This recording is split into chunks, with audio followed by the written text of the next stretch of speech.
fazendo deste momento uma espécie de bate-papo entre amigos, um bate-papo um pouco mais detalhado, surge a grande questão que volta e meia nos deparamos sobre a questão da riqueza, da pobreza e do valor que os bens materiais têm pela ótica da doutrina espírita. São temas muito interessantes porque nos perguntamos constantemente por que alguns nascem ricos, por que outros nascem pobres, por que alguns batalham pela riqueza e não a conseguem, e outros a conseguem de uma maneira mais simples.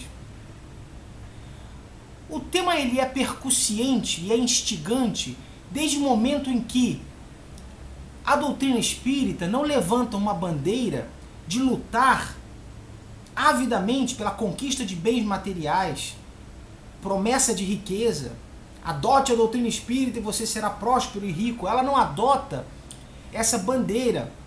Ao mesmo tempo, ela não adota a bandeira da pobreza pura e simples. Seja pobre, você será virtuoso. Não é isso também.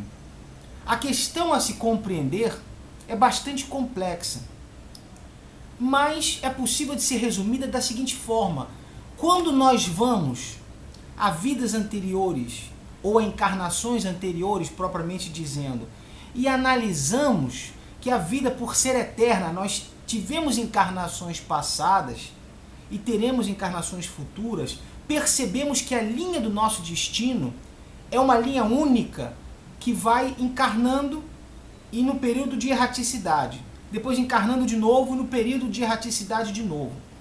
Estamos entre lá e cá, esta é a verdade.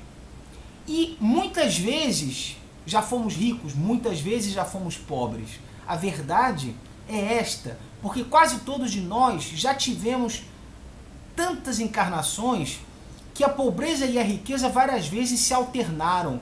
Por isso também que guardamos hoje uma sensação clara de repulsa às situações de pobreza e de necessidade, e muitos de nós têm aquele apego à riqueza e aos bens materiais. Muitas vezes recordações de outras encarnações onde nós estávamos em melhores condições. Então, se a vida é eterna e já encarnamos antes, por que viemos ricos e pobres e etc? Justamente porque pobreza e riqueza são missões diversas que o espírito deve sofrer para a sua depuração. Enquanto a pobreza incita as queixas contra a providência, incita as reclamações, as blasfêmias, por que sofro, por que não consigo nada, por outro lado, a riqueza incita a todos os vícios e a todos os excessos. Riqueza prova o espírito de uma forma e pobreza prova o espírito de outra forma. Ambas são situações que conclamam o espírito a resistir e bravamente lidar com aquela situação para seu progresso. É a visão que a concepção espírita nos ensina de que a encarnação é um instrumento de burilamento do espírito. A encarnação é um instrumento para o nosso desenvolvimento. E os elementos da encarnação, como por exemplo a profissão, o casamento, as situações materiais e etc., todas essas situações da nossa vida são ferramentas que servem para o nosso aprimoramento, ferramentas que podem ser utilizadas por nós da mesma forma que uma faca. Uma faca corta o alimento, mas pode ferir uma pessoa. A faca em si é uma ferramenta, pode ser utilizada para o bem ou para o mal. Da mesma maneira, as situações que nós vivemos em nossa encarnação podem ser utilizadas para o nosso bem ou para o nosso mal, de acordo ao nosso livre-arbítrio. A Divina Providência nos facultou o livre-arbítrio para que nós pudéssemos decidir quais caminhos tomar, em que momento tomar, de acordo com nossa convivência, ou melhor dizendo, conveniência e oportunidade, e de acordo ao nosso desejo. Então, a riqueza incita a todos os excessos. Isso o próprio Kardec coloca como questionamento no Livro dos Espíritos. E as entidades venerandas respondem que a pobreza incita a todos os excessos, incita aos vícios piorarem, recrudescerem e dificulta que a pessoa tenha uma postura abnegada, que a pessoa tenha uma postura caritativa, estimula o egoísmo, mas veja, esses estímulos, eles vêm em cheio para aqueles que não têm ainda a maturidade e o burilamento espiritual e o depuramento espiritual para lidar com esses elementos de riqueza de maneira proveitosa para o seu espírito. Imaginemos um conceito muito simples. Não sabemos quanto tempo iremos permanecer encarnados. Qualquer momento pode ocorrer a nossa desencarnação. É evidente que todos os bens materiais acumulados ficarão na Terra. Nós não levaremos. Então, a verdadeira sustentabilidade deste patrimônio é muito relativa. É muito relativa. Então, não quer dizer que nós, por isso, iremos louvar e fazer apologia da pobreza. Tanto a pobreza pode ter seu aspecto louvável quanto a riqueza. Depende da maneira como o espírito se utiliza desta prova. A riqueza é uma prova mais difícil, porque é uma prova que muito facilmente incita o indivíduo ao excesso. Incita o indivíduo a cometer novamente os mesmos erros que já cometeu em encarnação passada. E o que aparentemente é uma bênção, a possibilidade de utilizar-se do dinheiro à vontade, de fazer tudo o que quiser, de comprar e etc., aparentemente o que é uma bênção e uma posição de conforto e ociosidade para o espírito, transforma-se numa clava a ferir-lhe futuramente, quando ele, ao desencarnar, perceba que não logrou resultado nenhum na encarnação. Perceba que todas as oportunidades que lhe foram dadas para secar alguma lágrima de um semelhante, todas as oportunidades que lhe foram dadas para crescer espiritualmente, ele as desperdiçou e percebe que passou uma encarnação inteira inutilmente, cujo benefício que auferiu muito provavelmente foi intelectual, alguma coisa em termos intelectuais, mas moralmente não progrediu, o que significa que posteriormente cabe-lhe uma prova mais dolorosa, uma prova realmente bastante dolorosa para que ele possa se erguer e corrigir-se como espírito, coisa que na encarnação transata não logrou. Ou seja, por isso a riqueza é uma prova mais perigosa, porque é como aquele doce envenenado. Parece bom, mas os frutos que se colhem depois são amargos, amaríssimos e dolorosos. A pobreza termina muitas vezes por instigar o indivíduo, o espírito encarnado, a alguma transformação, a luta. Às vezes, o próprio ambiente e suas demonstrações de humildade facilitam até a humildade que o espírito pode desenvolver. É uma prova, e é uma prova dura, mas é uma prova que, em determinado aspecto, auxilia um pouco mais a que o espírito não se torne falível e não venha a perder o objetivo de sua encarnação, não venha a perder as conquistas que se comprometeu a lograr antes de reencarnar.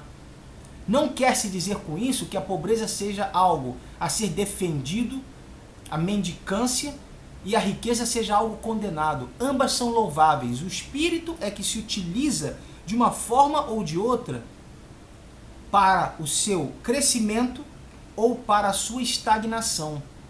Os bens materiais, portanto, eles são simplesmente ferramentas, simplesmente instrumentos para que o espírito possa crescer, para que o espírito possa desenvolver-se e desapegar-se de tudo aquilo que o torna denso e material e caminhar para tudo aquilo que o torna espiritual. Aí cabe uma questão muito percussiente, muito instigante e que vale a pena um capítulo especial para acompanharmos uma linha de raciocínio. Se somos encarnados, temos a nossa matéria corporal, mas temos plena consciência de que somos seres espirituais encarnados, Se, como eu já disse anteriormente, em outra ocasião, se a ciência não detecta a nossa alma, o nosso espírito, num corpo encarnado e desencarnado também não detecta, não tem ela autoridade para dizer da existência ou da inexistência do princípio espiritual. O que nós sabemos é que temos consciência, temos sentimento, temos memória, temos características individuais que nenhuma pessoa sã, em plena consciência, admite que seja produto da massa encefálica, de uma mera organização encefálica ou orgânica. Então, se somos espíritos encarnados, cujo princípio espiritual, uma vez havendo a desencarnação, o corpo morrendo, esse espírito se desprenderá e permanecerá um tempo, 1 ano, 2, 5, 10, 50 anos, 100 anos, 500 anos, na erraticidade, na espera de uma nova encarnação. Percebemos um fenômeno muito curioso. O estado de desmaterialização, que é o estado original do espírito, é o principal. O estágio encarnado é secundário. Eis que a encarnação é apenas uma roupa que nós nos vestimos, um uniforme que nós nos vestimos para desempenhar alguma função, algum trabalho, alguma coisa. Seja criar um filho, seja desenvolver uma atividade profissional, seja corrigir algum defeito do passado, alguma inimizade. Cada um de nós tem pequenas, minuciosas, médias e grandes atividades, missões, desempenhos na vida. Então pensamos, a encarnação é uma indumentária, uma roupa, uma ferramenta que nós nos utilizamos momentaneamente, 30, 40, 50, 100 anos, 80, não sabemos quanto tempo será a nossa encarnação.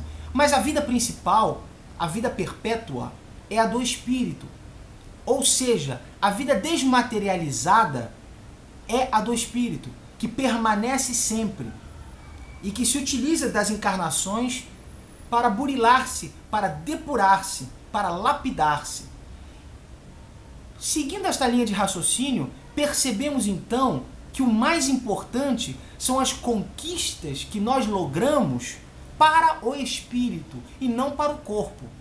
É lógico que nós precisamos da manutenção física do corpo, é lógico que nós precisamos da manutenção da saúde, é lógico que nós precisamos ter bens materiais que nos permitam o desempenho de nossas atividades de acordo com as nossas atividades. Mas daí a termos um amor desmedido pelos bens materiais, daí a termos uma fixação paranoica e obsessiva pela conquista reiterada de riquezas, lesando a todos os que se passam no nosso caminho, visando riquezas, amoedar patrimônio, é uma coisa bem diferente. As conquistas que nós temos que realmente lograr são para o espírito. Para o corpo nós precisamos da manutenção que atenda às necessidades de sua atividade. É lógico que uma pessoa que desenvolva atividades de maior responsabilidade, atividades mais abrangentes, que lidem com uma quantidade de pessoas mais ampla, mais vasta, como empresários, como pessoas de destaque, essas pessoas precisam de condições adequadas ao desenvolvimento de seu trabalho, cujas condições incluem uma certa dose de bem-estar, uma certa dose de facilidades. É claro que alguns dirão, mas isso incita a corrupção, só incita a corrupção do corrupto. Na verdade, as facilidades que são de Deus, como tudo é de Deus, são para que o espírito procure progredir, utilizar-se das ferramentas para progredir. Não nos esqueçamos que o honorável e nobilíssimo Dr. Bezerra de Menezes, que ainda prossegue trabalhando por nós, foi político também, além de médico e além de militante da doutrina espírita. Ele permaneceu algum tempo na política e procurou fazer o melhor que pôde e fez bastante coisa. Ou seja, a política, por exemplo, não é a obrigatoriedade da corrupção. É possível que aquele que adentra nesse campo e que torna-se senhor de uma responsabilidade da qual lhe será cobrado posteriormente, da qual deverá prestar contas, não ao povo somente, mas à providência divina. É importante que nós saibamos que isso tudo não é matematicamente votado para o mal, não é causa e consequência impreterível. O ser humano que lida com uma missão desse porte pode perfeitamente desempenhar-se com nobreza, atendendo aos necessitados, melhorando a situação local, regional, da população, da saúde e etc. Então, os bens materiais, como ferramentas que atendem às características da nossa missão, do nosso tipo de trabalho, elas são muito dignas. Elas não devem ser desestimuladas. Não devemos fazer voto gratuito de pobreza e de mendicância, como se vestir-se com farrapos imundos fosse sinal de virtude. A virtude não está no exterior, nem nos templos suntuosos, marmóreos e de grande riqueza, e nem nas roupas esfarrapadas e imundas. A virtude não está no exterior, nem no exterior suntuoso, nem no exterior miserável. Ah, porque é pobre, ah, porque é miserável, é virtuoso? Não. Também não é porque é rico, é suntuoso, que será virtuoso. A virtude é uma conquista do espírito. É uma conquista que ele paulatinamente, gradativamente, vai amoedando para dentro de si. Essa virtude é aquilo que permanece depois da morte do corpo. Então, se nós temos a linha de raciocínio de que a vida é a vida espiritual, eis que o corpo é somente matéria, é somente uma roupa, e as conquistas que nós granjeamos para o espírito são as fundamentais, são as mais importantes, então cabe a nós situar o valor de cada coisa na vida. Cabe a nós sermos menos fúteis, menos gananciosos, aquela ganância desmedida, e procurarmos sim conquistar melhor situação para melhor desempenhar nossas funções. Aquele que é médico precisa ter uma vida com conforto que lhe permita estudar mais, dedicar-se mais à sua profissão, desenvolver novas metodologias, novas técnicas, desenvolver novos procedimentos, poder atender situações de caridade. Ele precisa ter condições financeiras para que ele possa fazer uma caridade sem que lhe afete a família e a vida. É evidente que nós temos sempre o exemplo, já tantas vezes falado, do Dr. Bezerra de Menezes, que chegava ao ponto de não cobrar, de passar necessidade, de não ter o que comer, porque atendia os pobres e os necessitados e não cobrava. É evidente que espíritos de escola como estes estão muito distantes de nós, bem mais elevados, mas lá é o caminho onde devemos chegar, onde devemos galgar e devemos conquistar. Então, a grande questão é que se a vida espiritual é a vida principal, então a prioridade do ser humano deve ser a conquista do patrimônio da espiritualidade. E aí eu chamo a atenção com muita força para o sentido do bem, do amor, de semear a felicidade, semear a alegria. Há um livro maravilhoso chamado Sinal Verde, ditado pelo espírito André Luiz e psicografado pelo médium Chico Xavier, onde ele relata uma série de condutas que nós deveríamos ter em nossa vida, utilizarmos-nos da nossa palavra, não para ofender, mas para acalmar, sabermos que é necessário falar para ser ouvido, mas não gritar de forma a perturbar a paz do momento. Saber que temos que ter com o outro sempre consideração.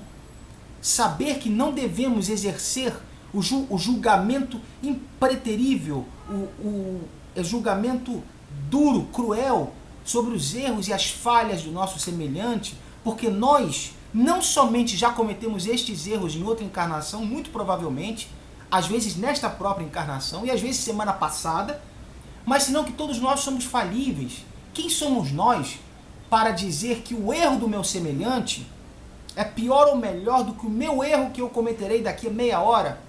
São erros diferentes, mas quem poderá dizer que o dele é pior ou melhor do que o meu? Então, é tão complexo, tão complicado colocar-se na circunstância do outro. É possível se colocar no lugar do outro? É fácil. Mas colocar-se na circunstância do outro, como eu agiria se eu tivesse nascido onde ele nasceu, vivido como ele viveu, tivesse chegado a esse dia como ele chegou, eu posso saber como eu agiria se estivesse acontecendo comigo hoje, mas a circunstância do outro é uma tarefa muito difícil de realizar. É difícil especialmente porque Deus assim quis, para que nós não nos apressemos em julgar. Ou seja, para que nós possamos exercer a conduta do bem, a conduta da gentileza, de estímulo, de perdão, de sempre procurar fazer a caridade. A caridade não somente a beneficência material, mas a caridade que dá uma palavra de luz para auxiliar alguém que se sente deprimido, alguém que se autodeprecia, alguém que se encontra às vezes à porta de um suicídio, às vezes alguém que não sabe que profissão seguir, que encontra-se angustiado diante de tantas alternativas. E nós sentamos e perdemos horas da nossa vida justamente para auxiliar que aquela pessoa possa ter um momento de paz. São situações de caridade de várias espécies. Então, os recursos que temos que conquistar são estes recursos. Recursos da amizade, do amor, do carinho, do convívio, da compreensão. Aquela pessoa que chega se desculpando às lágrimas por um erro que cometeu, apressemo-nos em dizer, não se desculpe, não há necessidade, eu já compreendi antes mesmo que você tivesse dito qualquer coisa. Apressemo-nos a ter posturas com o próximo que nós sonharíamos que o próximo agisse conosco. Situações da vida, em todos os aspectos, que nós gostaríamos muito que o próximo tivesse conosco, podemos ter as mesmas atitudes com ele. Ele não nos retribuirá, não importa, mas a conquista espiritual permanecerá e se reverterá para nós no momento adequado e no momento que nós mais necessitarmos. Quando nós fazemos o bem, creiam e saibam que não é falácia. O bem retorna no momento em que nós mais necessitamos dele. Não é no momento em que a nossa matemática nos acusa. Agora é a hora de eu receber de novo o bem que eu fiz. Não. O patrimônio ele é disseminado pelo nosso espírito. Então as conquistas devem ser as conquistas do espírito. Conhecimento, cultura, instrução, leitura, principalmente leitura de livros edificantes, instrutivos, que abram a nossa mentalidade, que nos façam enxergar mais e mais distantemente do que em outro momento da nossa vida anterior. Livros, filmes que tragam ensinamentos, situações de cultura. O lado intelectual deve ser sempre desenvolvido, jamais esquecendo que o lado moral é exatamente a conquista que permanece conosco. É aquilo que nós levamos para outra encarnação e para a erraticidade.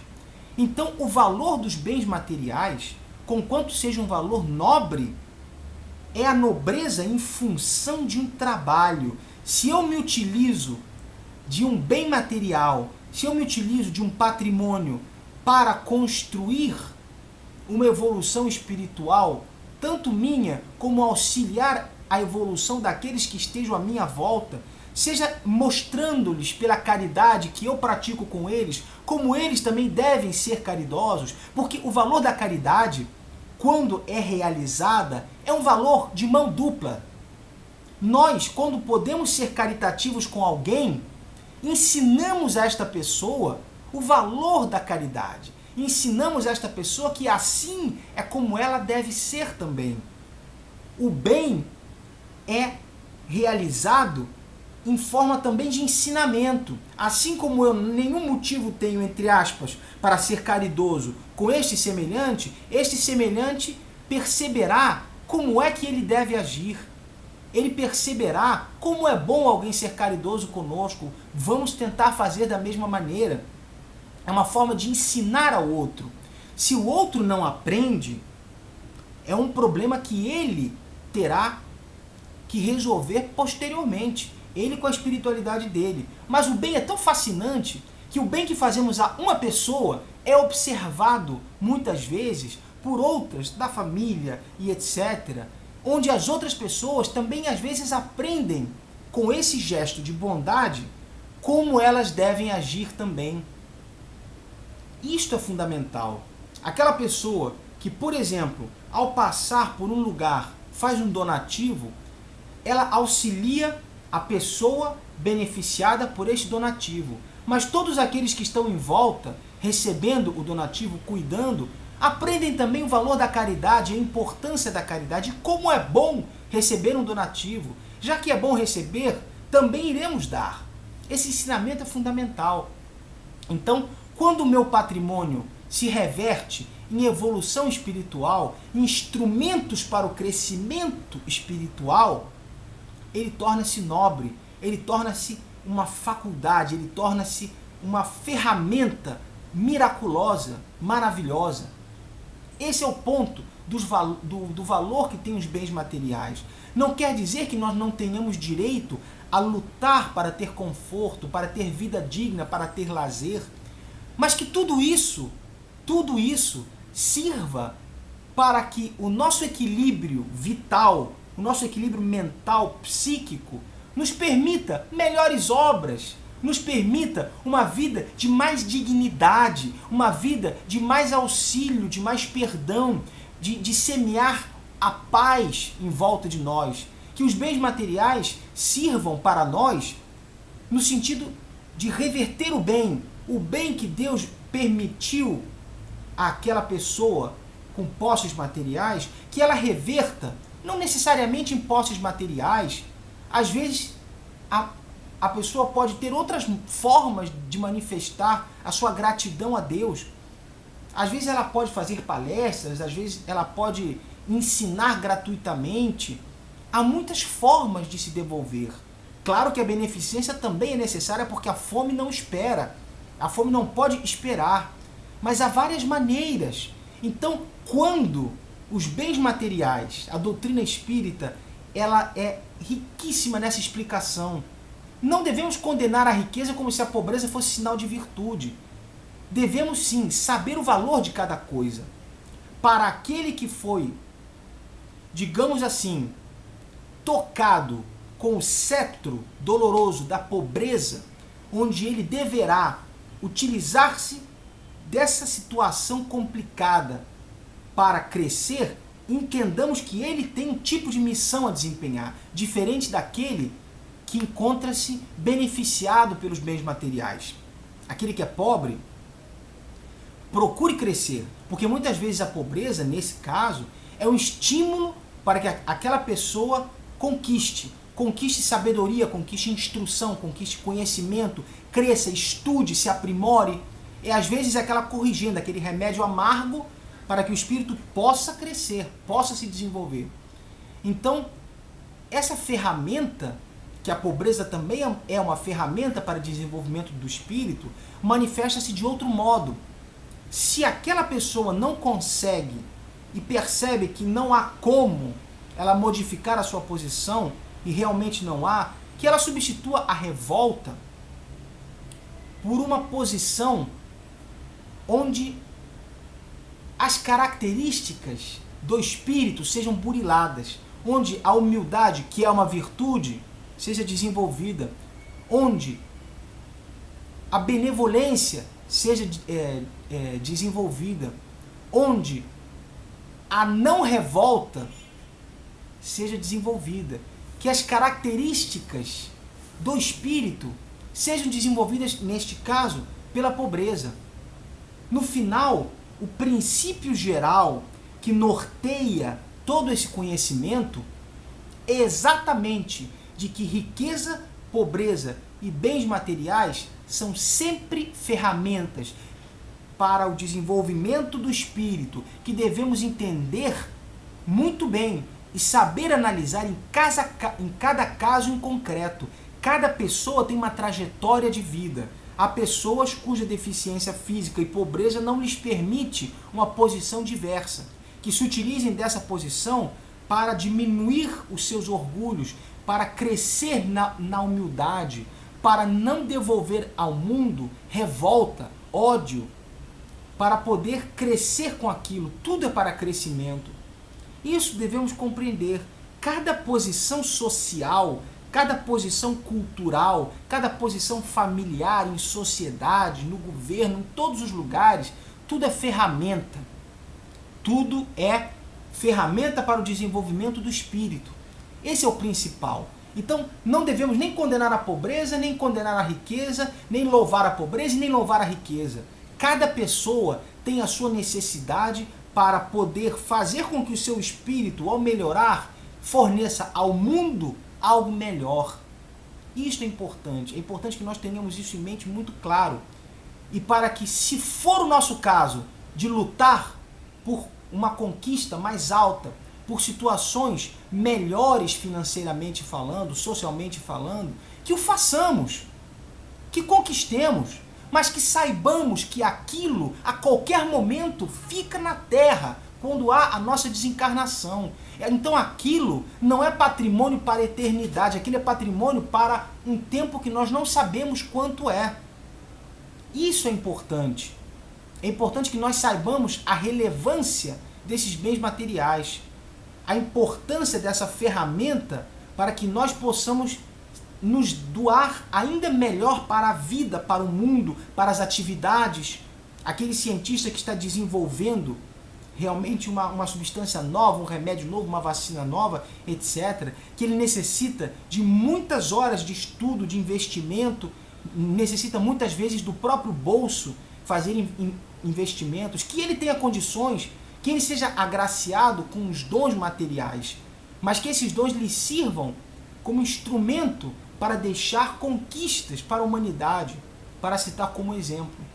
Isto é importante, saber situar em nossas vidas o valor da riqueza e o valor da pobreza. E lembrando uma coisa fundamental, aquele que tem condições de fazer, de estudar, de crescer espiritualmente, de desenvolver-se intelectualmente, moralmente, aquele que tem recursos materiais para conquistas do raciocínio, do intelecto, da instrução, do academicismo, aquele que pode fazer uma faculdade e não faz, aquele que pode passar na prova da ordem e não estuda e não passa nunca, aquele que tem tudo para fazer, todas as condições materiais e não faz, este granjeia grave dívida com a espiritualidade, porque Deus lhes deu todos os instrumentos à disposição para a realização de obras.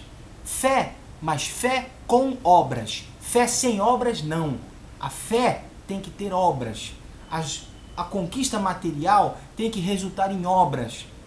Obras que nós deixamos e que nós conquistamos em termos de evolução espiritual.